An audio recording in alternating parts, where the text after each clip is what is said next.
Hi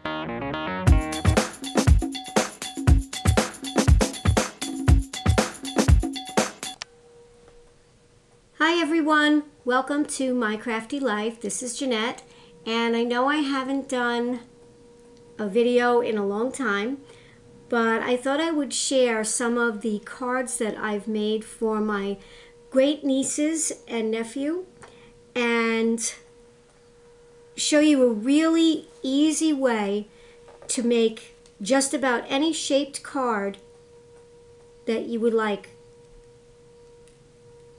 Okay, and I'll show you a little tutorial for that in a little bit. But for these cards, what I did was I used my Cricut cartridge, Create a Critter, and I set my dial at 5.5 inches, and that's 5.5 inches this way. Let me make sure it's on the camera here. Same with the bunny. 5.5 inches. I cut everything out in white. I just find that it's easier for me if I cut everything in white cardstock, and then I used my distress inks to color in the image. I will post in the video what colors of distress inks that I used so that you can use the same colors if you like. Then I added some little googly eyes. I filled in the mouth with just a black felt tip pen. I added a little bow tie for this carrot because I wanted him to be a boy. And then I added a little bow in the, what would be the hair on the carrot for a little girl, and I added some eyelashes there. And then I added a couple of little detail lines on the side with the same black pen. Oh, and I also edged it, I don't know if you can see it on the camera, I edged it with my black Soot distress ink. For the bunny cards, again, 5.5 inches on my Cricut. I added the googly eyes again. I filled in the nose and the whiskers. I added a little ear bow, I guess. And I just added tiny little lines there. I don't know if you can see them. Right here and right here to make the bunny have little toes, I guess, for want of a better word. Make him look a little more, or her rather, look a little more realistic. So I made 2 of those. So let me show you how to make a shaped card out of just about any shape that you want. Now, for the bunnies and the carrots, what I did was when I cut them out on my Cricut machine, I cut 2 of the base images.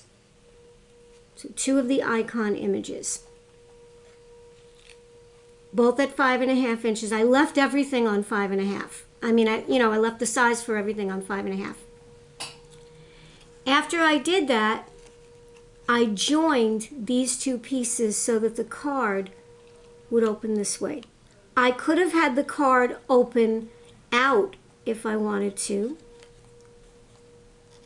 It all depends on where you join the 2 pieces, and that's what I'm going to show you right now.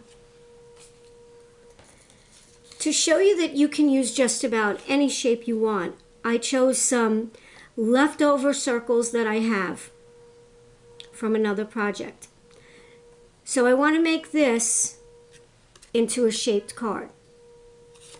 I take one of those pieces, the piece which will be the back of the card, or the inside. So let's say I want it to open this way. I want this on the front,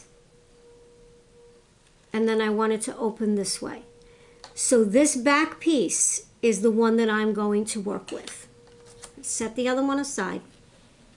And I'm going to decide how much of a hinge, see we're creating a hinge, I want to decide how much of a hinge to allow. So I'm thinking just about this much, and conveniently, how about that? for serendipity, I have a nice little line that I can follow right here. You don't really need the line. It just happens to be there, and it makes it a little easier for me now. But what you want to do is you want to place your shape on a scoring board. You can also use your paper trimmer and just use the cutting channel for it. I'm using the Martha Stewart scoring board.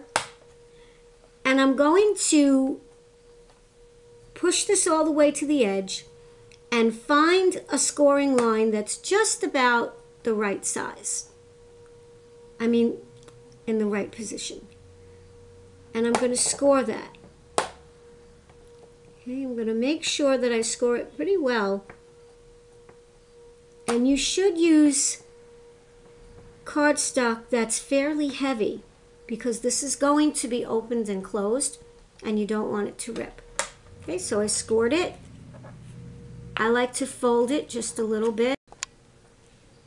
Sorry, my memory card cut out on me. Filled it up. I'll pick up where I left off. I actually also went and got my little bottle of glue. So what I had just done was I scored and folded just this tiny little piece right here to make a hinge. And then what I'm going to do is apply a little bit of glue. I like to use liquid glue. This is just plain tacky glue, nothing too fancy. And I'm going to apply it right on this hinge.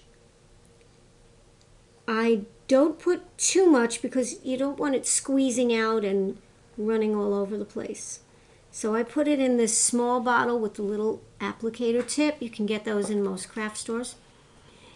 And then I'm going to decide which way I want this to face. And I'm going to just glue the hinge for the back of the card. Another reason I like to use liquid glue is not only is it a little stronger to me, but also it gives me a little wiggle room if I have to move things around a little bit. Okay, so I'm sticking this together. Now normally I would let this dry, but I want to show you what it does. So when you open it, there you have your shaped card. And the great thing about doing this is that now, if I wanted to, I could embellish the whole front of the card without worrying about any embellishments or other papers being creased when it's opened, because that won't happen. The only part that's creased is the back piece. I could have made it open from the top as well. So you get to choose which way you want to have that fold. This is a great way to make a little gift tag as well. You can do it in almost any size you want. It's quick, it's easy, and here I just used some scraps. Thanks for joining me today, and I will have a product list at the bottom of the video or somewhere throughout the video. But thanks for joining me, and remember to be your crafty self. Bye.